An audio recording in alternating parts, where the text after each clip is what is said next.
E aí pessoas, tudo bom? Vamos começar agora a nossa sétima videoaula do nosso módulo 3 do curso de Game Maker.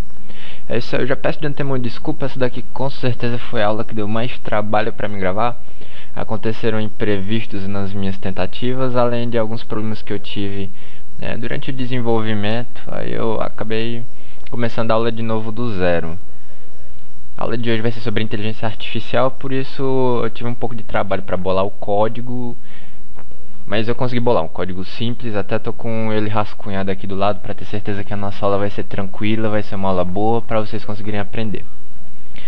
Antes de começar a nossa aula sobre inteligência artificial, eu convido vocês a abrirem aqui a nossa pasta Objects e o objeto Portal. Não sei se alguém notou, mas na aula anterior eu deixei um bug aqui na colisão com o nosso objeto herói. Aqui em object_control.flags, vejam só que está determinando que a nossa flag deve ser a do índice 0, sendo que na verdade o que devia estar nesse lugar aqui era a variável flag_number. Por quê? Lembre que o objetivo desse código aqui é nos permitir dar independência para a gente colocar vários portais numa mesma fase e cada um deles agir independente um do outro, de acordo com a colisão com o nosso herói. E por isso nós criamos variáveis independentes, todas dentro de um array, para determinar qual portal já foi aberto ou não. E é aqui no Creation Code, clica o botão direito em cima, Creation Code, ou você passando o mouse em cima você vê o código que está escrito nele. Nós temos aqui que é a variável 0, o índice 0, que é o que deve ser utilizado lá do nosso array flags, né? É o que a gente criou essa variável flag_number, que é para indicar qual é o índice que o nosso objeto portal deve utilizar para determinar se ele já foi aberto ou não.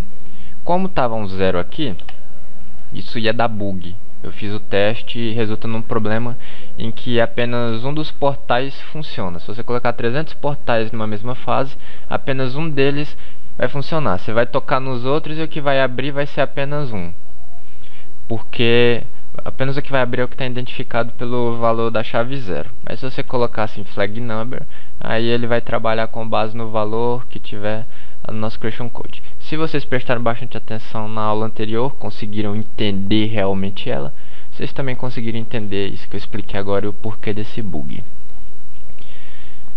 Também, se vocês não conseguirem entender perfeitamente isso, se vocês conseguirem entender ao menos a essência da coisa toda, ao pouco, com a prática, vocês vão ficando mais afiados. Então, a aula de hoje sobre inteligência artificial. O que é inteligência artificial? É a programação dos nossos personagens do nosso jogo, que vão determinar o movimento, as ações dele, a forma que eles vão agir em determinadas circunstâncias.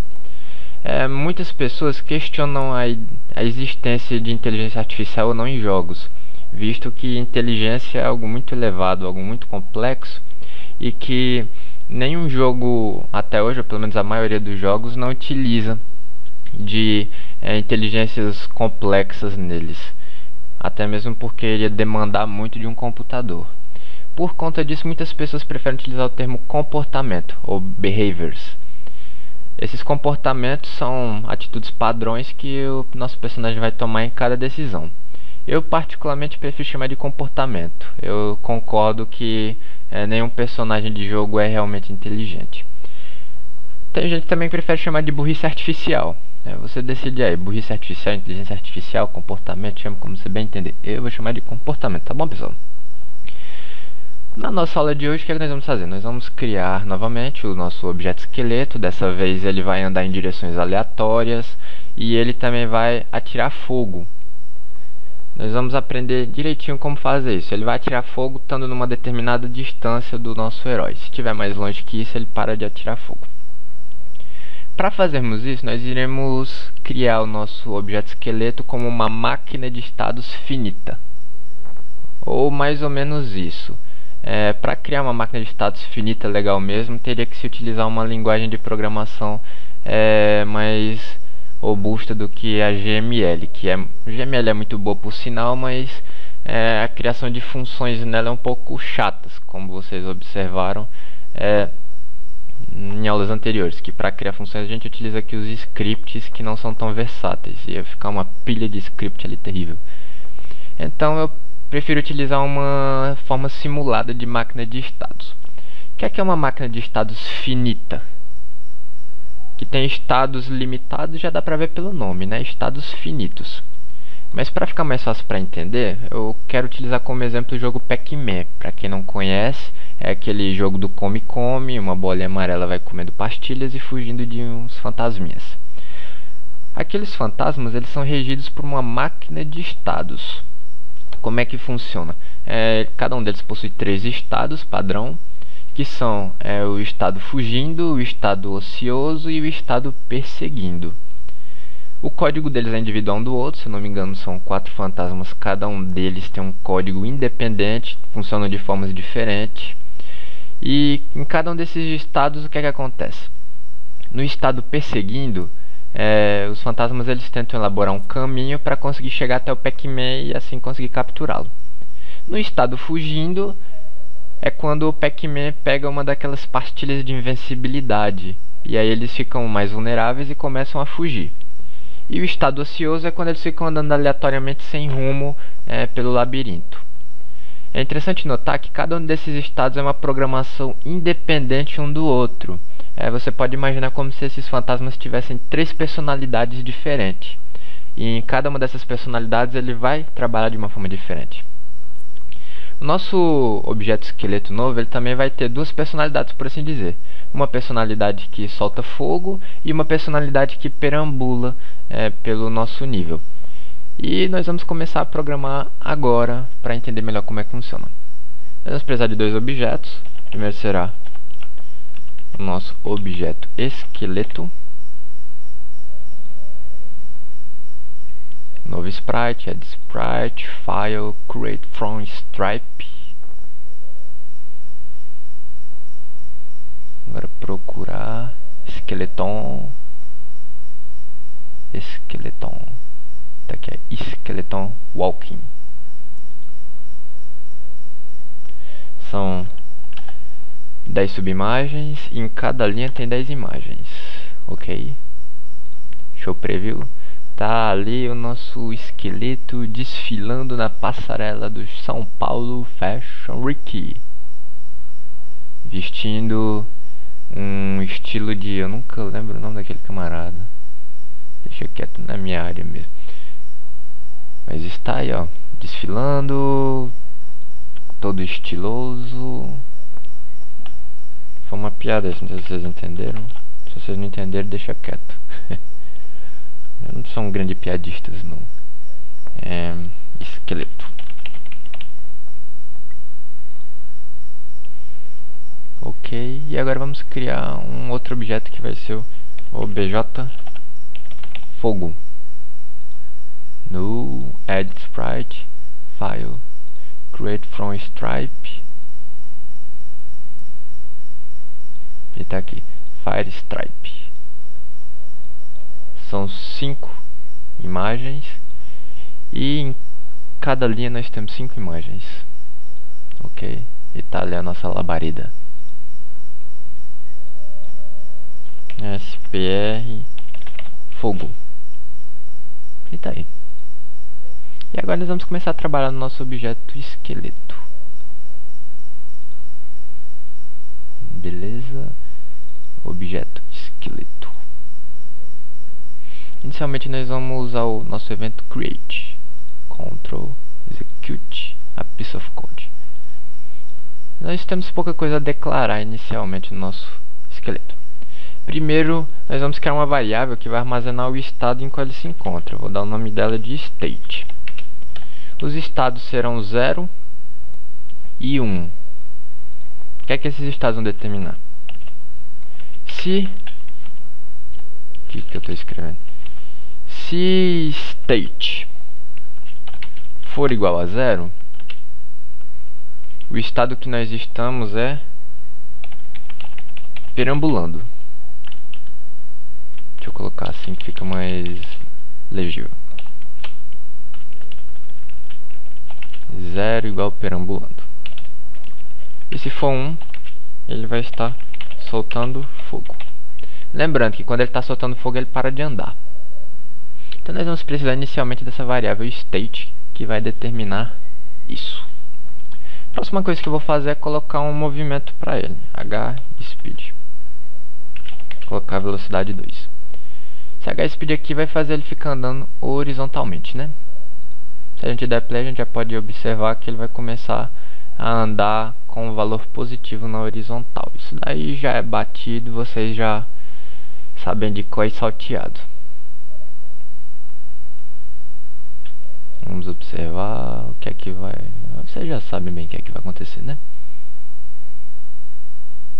Eita, que demora medonha.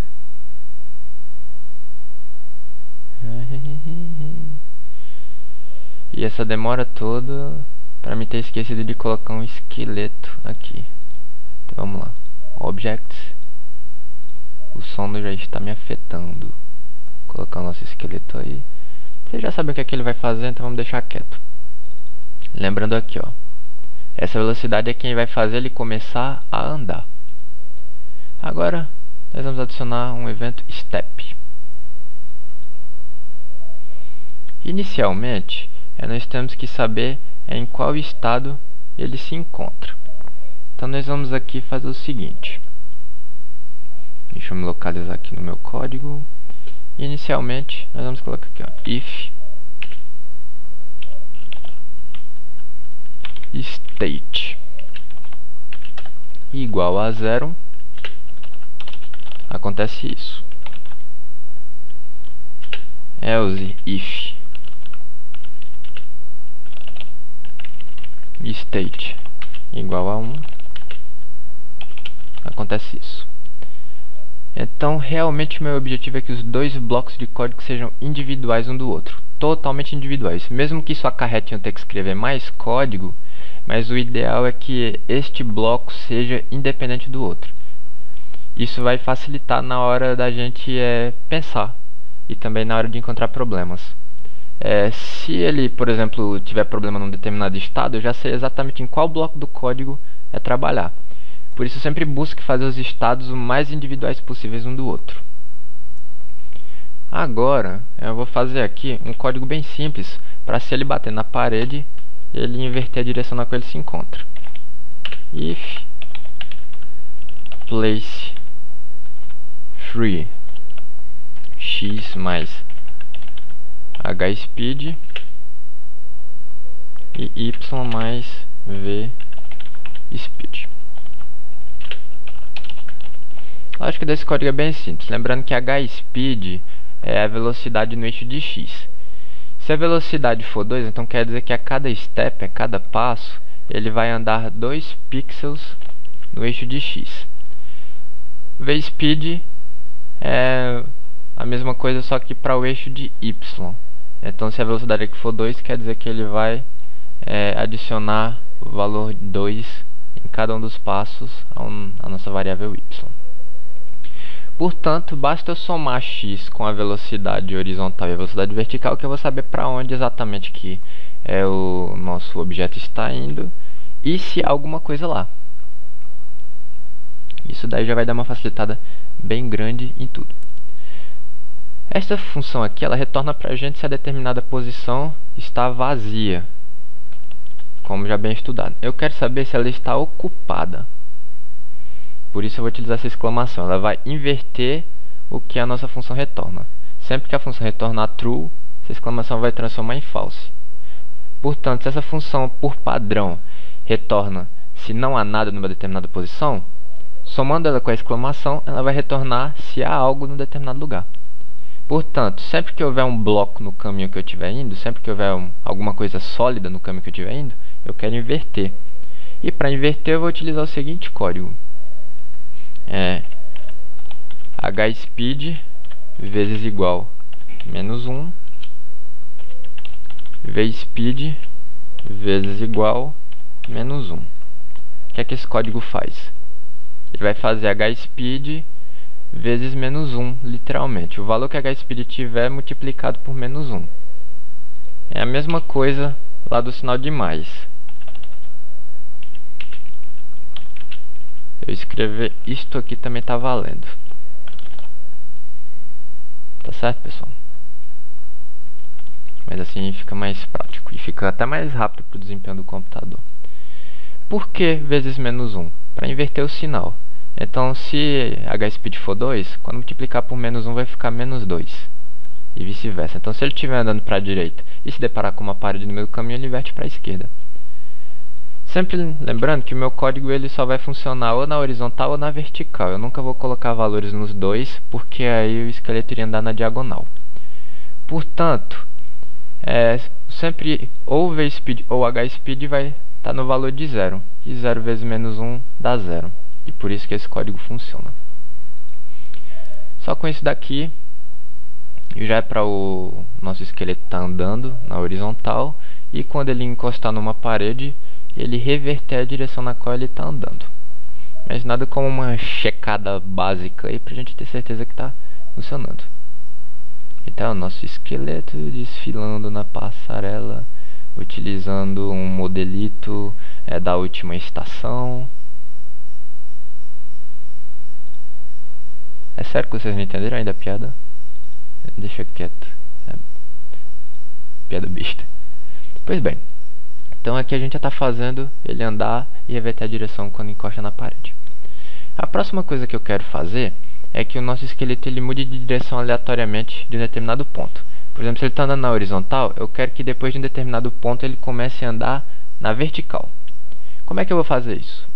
Eu vou utilizar um alarme, como nós já vimos anteriormente.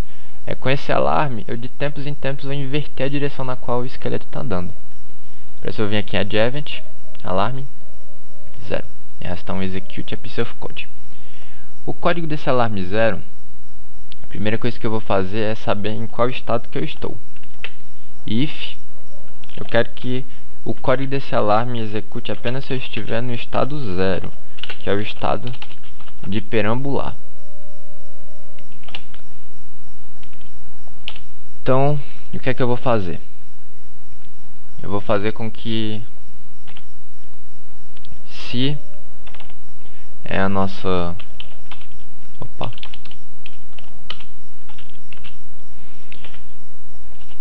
se hspeed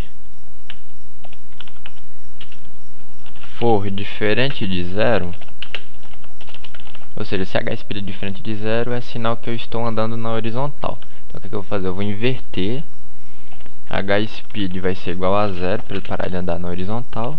E eu vou fazer uma brincadeira com vspeed aqui, que eu explico melhor já. Vspeed vai ser igual a 2 por enquanto. Else, copiar isto aqui.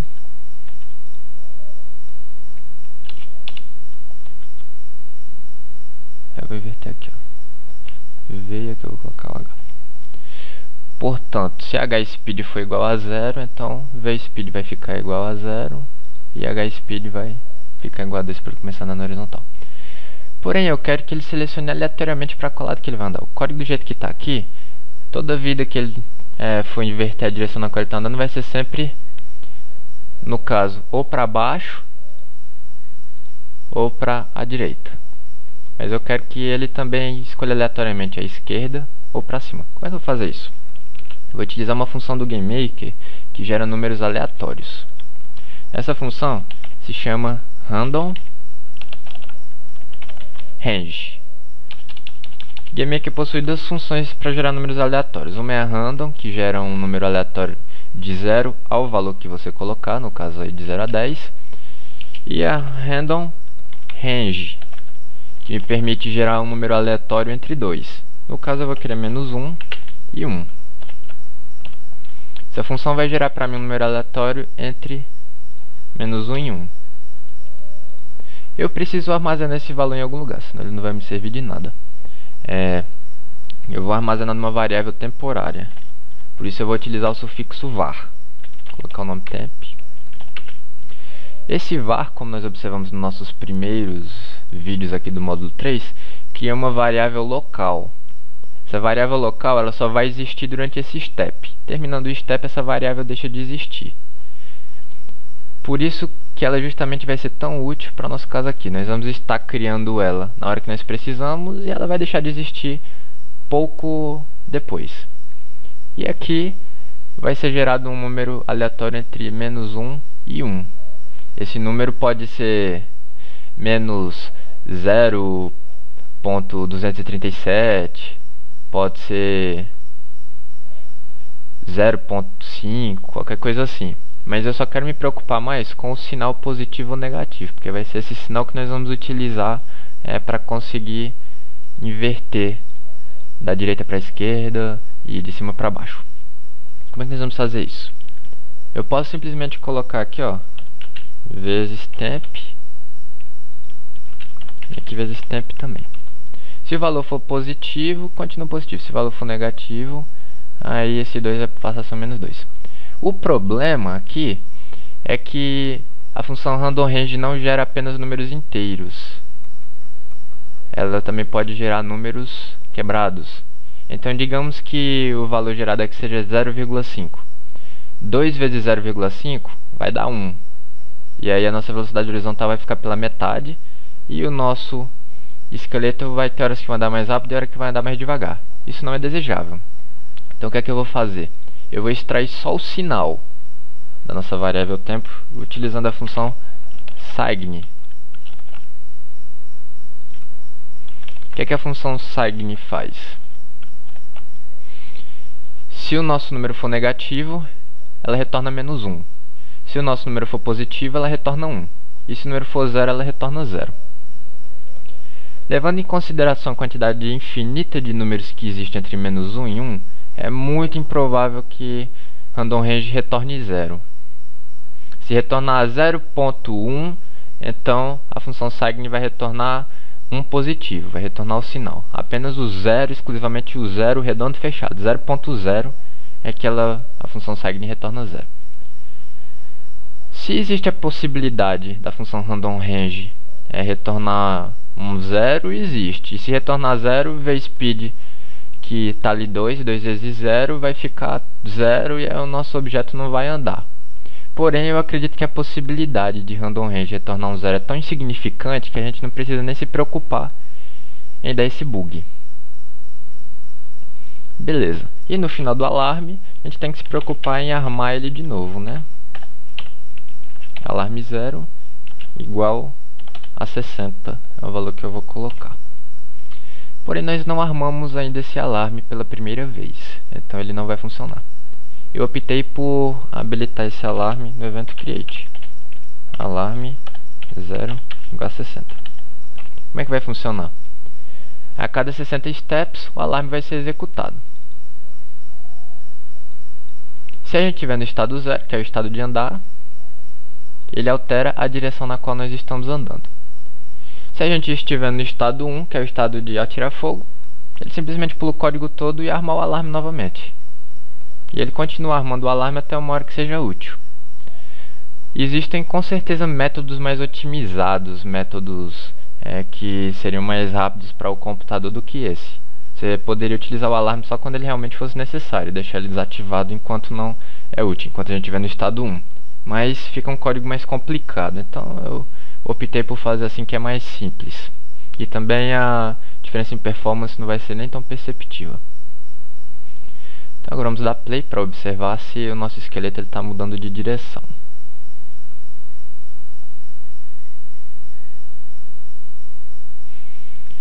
Aguardar, vamos lá.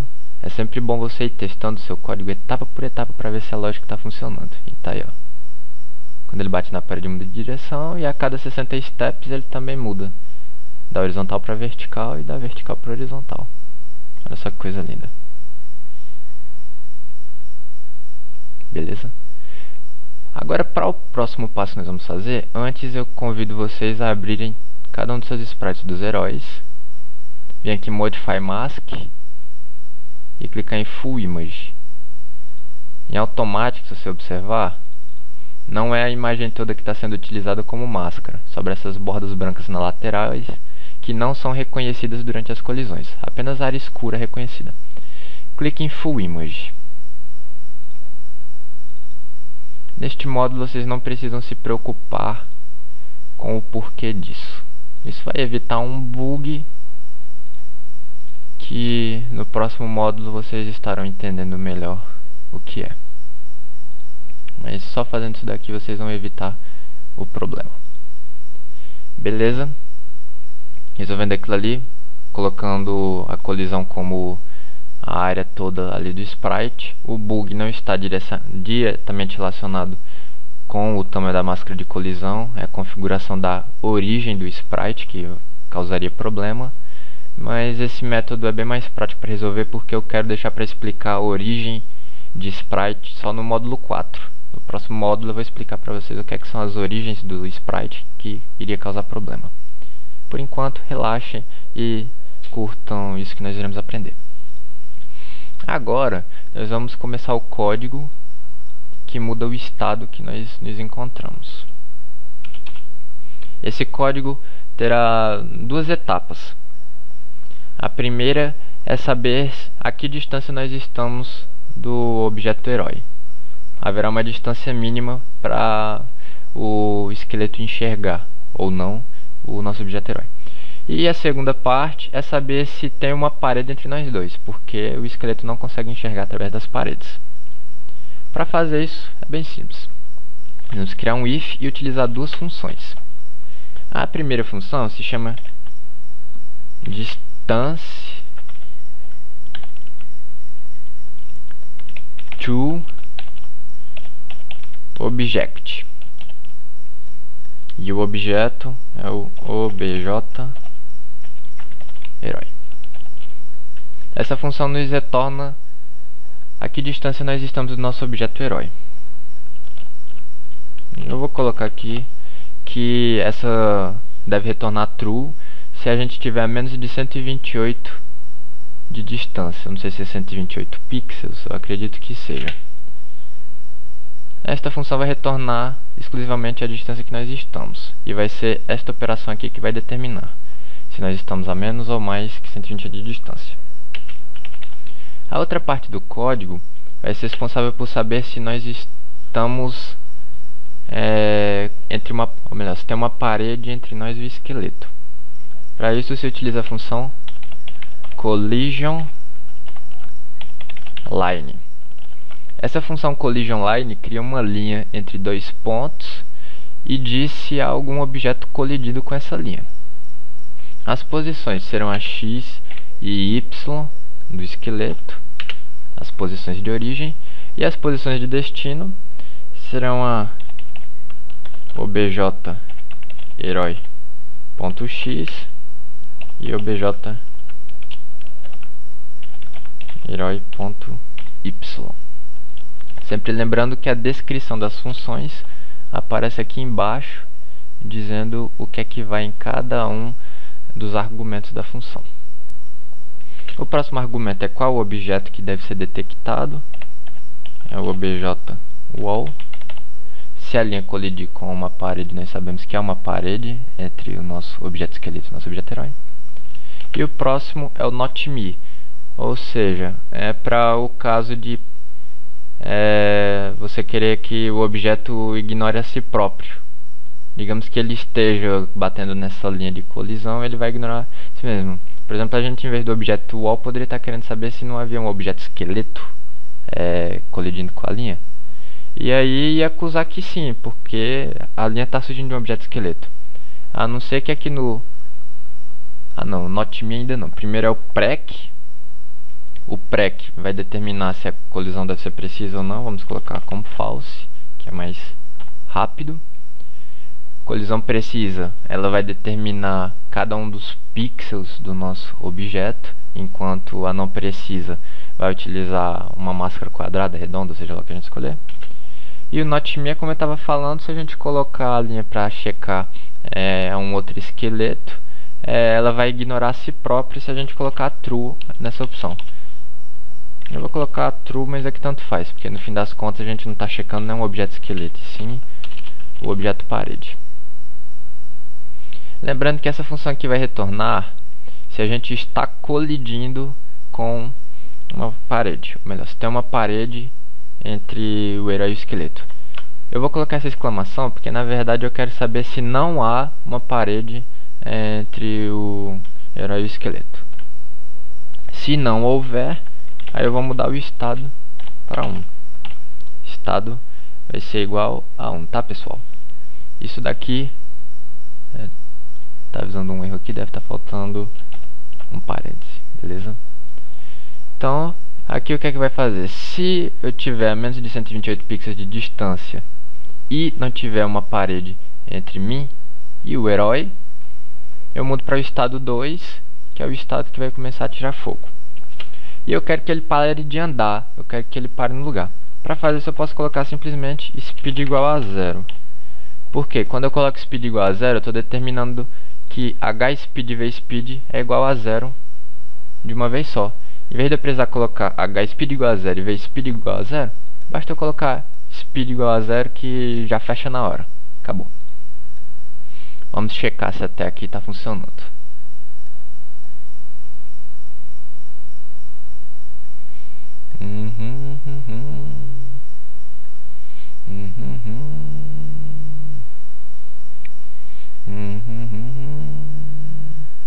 Tá ali.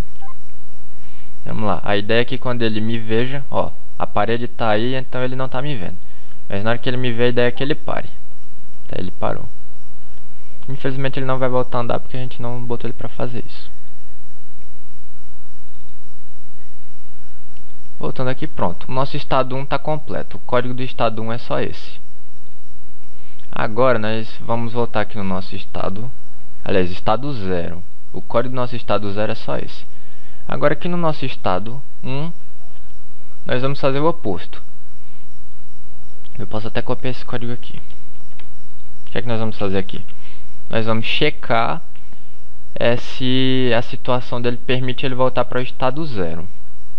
Como que a gente faz isso? Por exemplo, se a distância for maior do que 128, ou se tiver uma parede entre eles dois. Se a distância for maior do que 128, está longe demais para o esqueleto continuar enxergando. E se tiver uma parede entre eles dois, então o esqueleto não consegue mais me enxergar. Uma mudança que é apropriada nós fazemos é tirar esse end e colocar um OR no lugar. Por quê? Porque mesmo que não haja uma parede entre eles dois, o simples fato de a distância ser maior do que 128 já invalida a possibilidade do esqueleto estar vendo ele. Ou mesmo que a distância seja menor do que 128, se houver uma parede entre eles dois, o esqueleto também não vai ver. Então, mesmo que uma das opções seja atendida, se a outra não for, fechou. A gente volta para o estado 0. Basta apenas uma dessas duas opções ser atendidas para voltar para o estado 0. Mas aqui é obrigatório que as duas sejam atendidas para me passar para o estado 1.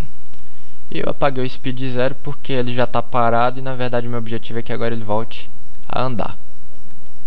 E como é que ele vai voltar a andar? Bem, lembrando aqui que na hora que eu coloquei o state 0, o alarme 0 está sendo chamado constantemente. E aqui no alarme 0 nós já temos código responsável por mudar a direção que ele se encontra, e esse mesmo código vai conseguir fazer ele voltar a andar. Vamos ver se está funcionando.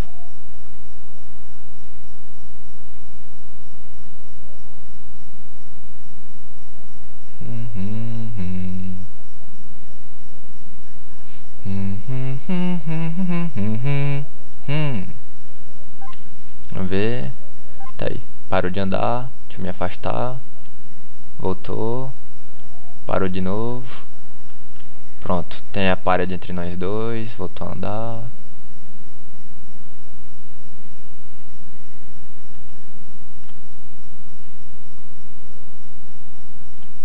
Tá aí, ó. Tá parado, não tá fazendo nada. Na hora que eu sumir, voltou a andar.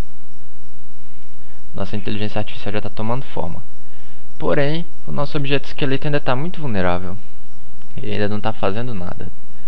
Agora nós vamos começar a fazer ele cuspir fogo. Para ele cuspir fogo, eu vou utilizar um outro alarme.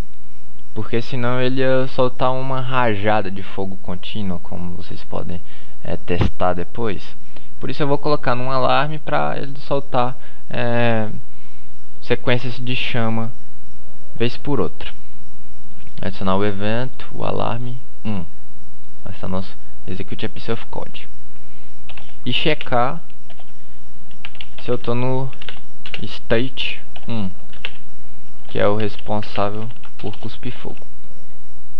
Lembrando que esse alarme aqui vai ser igual ao alarme primeiro, ele vai ficar sempre funcionando, ele não vai parar de funcionar nunca não. Por isso que a parte de cuspir fogo eu quero que isso aconteça se eu estiver dentro do estado 1. Se o estado 1 estiver ativo, então é muito simples. Instance create, a posição que a instância vai ser criada é x e y do nosso objeto atual, e o objeto que eu quero criar é o objeto fogo, sem vexame, sem segredo. E no final armar o alarme de novo, é o alarme 1.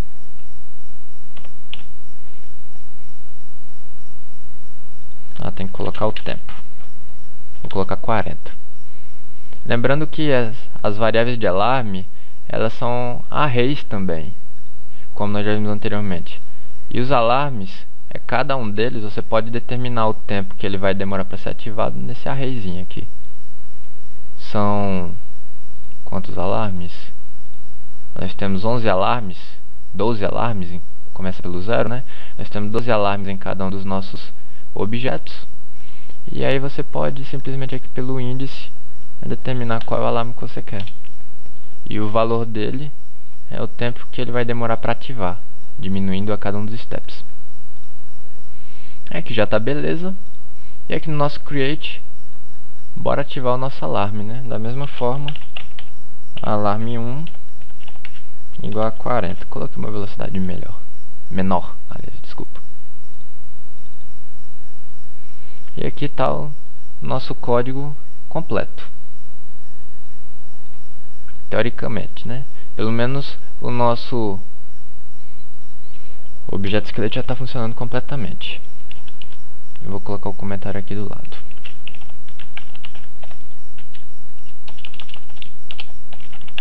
Perambulando. Sempre comentem o código máximo que vocês puderem, para vocês não se perderem depois. Soltando fogo. E é assim, agora vocês estão sabendo perfeitamente o que é que cada coisa nesse código faz. Mas na hora que vocês tiverem um código aí de 200, 300 linhas em 20, 30 objetos, aí vocês vão sentir falta de comentários, se não tiverem muitos. Porque a gente esquece a lógica que a gente utilizou para fazer determinada coisa mesmo. Por isso que essas máquinas de estado são até práticas, né? Porque como um bloco fica completamente independente do outro, basta eu saber o que cada um faz e pronto. Se eu só quero mudar a forma dele soltar fogo, eu me esqueço desse bloco aqui de código inteirinho, não preciso entender dele não. Eu vou direto onde eu sei que faz o que eu quero. E agora vamos ver se o nosso objeto esqueleto está soltando fogo.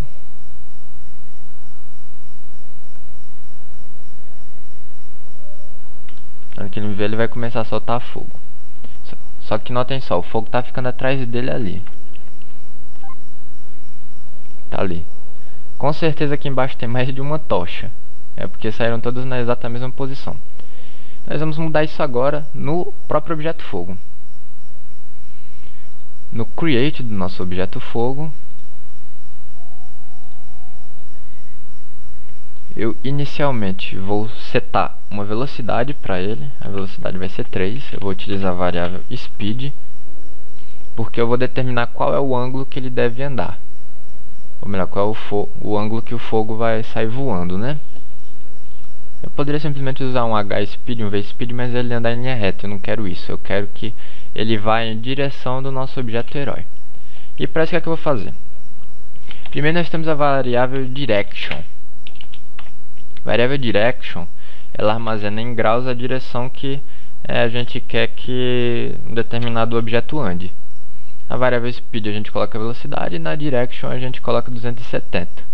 Quando a gente determina um hspeed e um vspeed, automaticamente ele já determina a velocidade correta da variável speed e o ângulo que a nossa variável direction deve armazenar. O GameMaker faz um bocado de burocracia complexa aí por debaixo dele, que a gente não precisa nem se preocupar. Isso envolve cálculos como seno, cosseno e a gente não precisa nem se preocupar, converter de graus para É graus pra... não lembro o nome do outro lá. Eu lembro que é arc, o símbolo, mas eu não lembro como é que chama. Aí, isso daqui dá uma facilitada grande, mas que a gente só bota os valores e o Game Maker que se vire. Porém, eu não quero colocar 270 graus específico. Eu quero que o nosso objeto fogo vá na direção do nosso objeto herói. Para isso, eu posso utilizar a função point direction. Ela vai me pedir 2 pontos e vai dizer o ângulo que um ponto está em relação ao outro. Primeiro ponto vai ser x e y do nosso esqueleto, e o segundo obj_herói.x, obj_herói.y.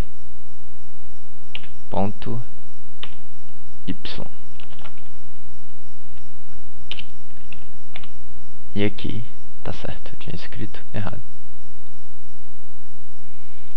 Fazendo isso daqui,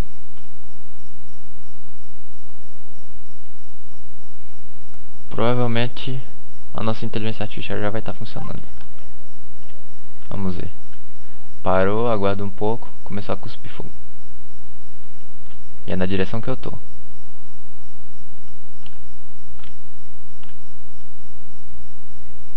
E eu desaparecendo, ele para de cuspir fogo e volta a andar. Isso é inteligência artificial, minha gente. Ou comportamento. Eu prefiro chamar de comportamento. Vocês podem observar o nosso esqueleto andando, parou, começou a cuspir fogo em mim. Agora que me visualizou. E é isso aí, pessoal. Essa aula de hoje vai ficar por isso mesmo. Antes de terminar essa aula, eu queria falar uma outra coisa. O que eu ia ensinar hoje era isso. Eu tenho observado que o interesse do pessoal que acompanha o canal, assim como na verdade eu já previa, no tempo que eu mexo com Game Maker, eu observo que o pessoal que mexe com Game Maker tem um fogo muito grande por fazer jogos de plataforma, tipo o Mario. Às vezes também querem criar outros tipos de jogo, mas RPG mesmo, geralmente quem tem vontade de fazer RPG apela para o RPG Maker, que é um programa que já dá praticamente de mão beijada as funções que você precisa para criar um RPG, e o seu trabalho vai ser só mais escrever a história. Aqui no Game Maker, para fazer um RPG é bem mais trabalhoso que no RPG Maker. Por conta disso, eu estava pensando em fazer o seguinte.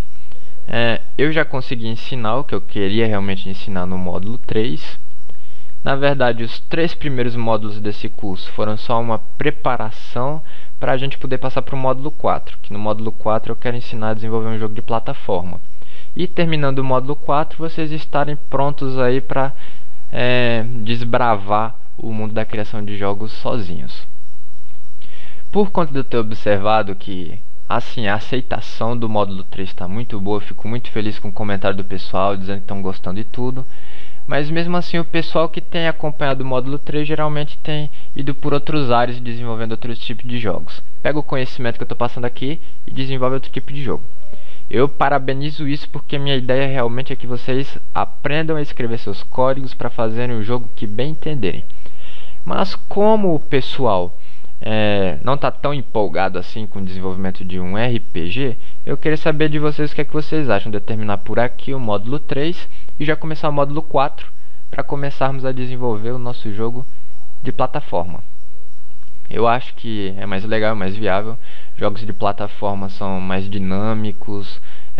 O pessoal do Game Maker, como eu já falei, geralmente optam mais por desenvolver jogos de plataforma quando estão aprendendo.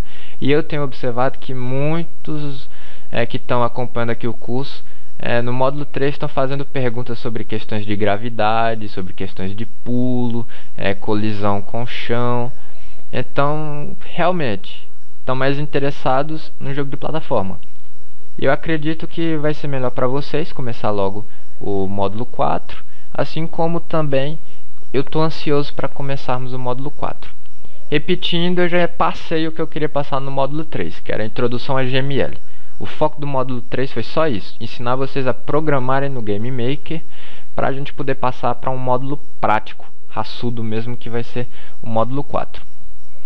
Em falar nisso, eu ainda não tratei sobre como colocar música de fundo no jogo. A gente já colocou efeitos sonoros e tudo, mas eu ainda não coloquei uma música no jogo pra tocar no fundo. Eu tô lembrando disso daí, pessoal.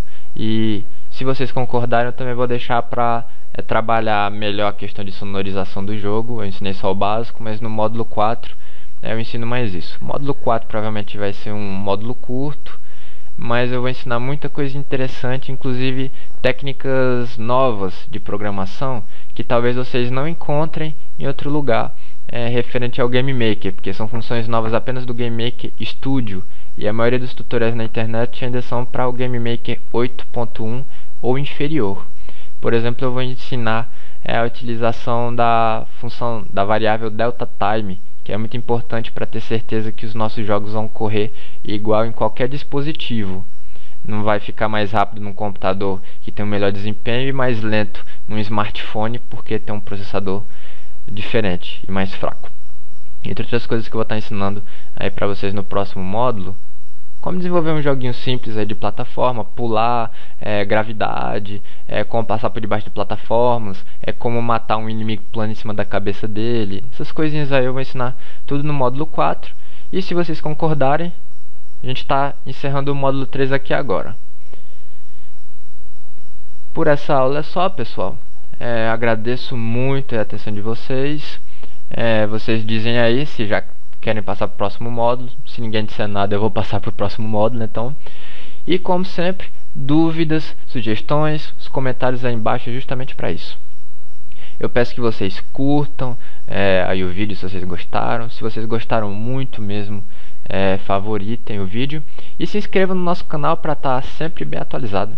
Eu tô animado com o crescimento aí do canal. Às vezes passa uma semana assim que se cadastra pouquinha pessoa, mas aí às vezes tem uma outra semana que eu me surpreendo com a quantidade de gente que está se inscrevendo aí no canal. Então muito obrigado a inscrição de vocês. E também eu peço a vocês para curtirem lá a nossa página do Facebook, seguirem nosso Twitter, que eu vou ficar muito feliz. Por enquanto ele está meio parado, está meio devagar assim, porque realmente tem poucas pessoas que estão curtindo ou seguindo. Mas assim que for aumentando o número, eu vou utilizar o Facebook como um importante canal de comunicação com vocês, pessoal. Eu peço que vocês ponham sugestões lá no Facebook dos próximos vídeos que vocês querem ver, dúvidas que vocês têm. Lá eu vou estar utilizando para conversar com vocês mesmos, trocar ideias a respeito de projetos. Então, eu peço muito que vocês se inscrevam lá no Facebook do canal. Tá, pessoal? Pois bem, esse daí foi o nosso vídeo e até o próximo vídeo. No módulo 3 ou no módulo 4, vai depender de vocês.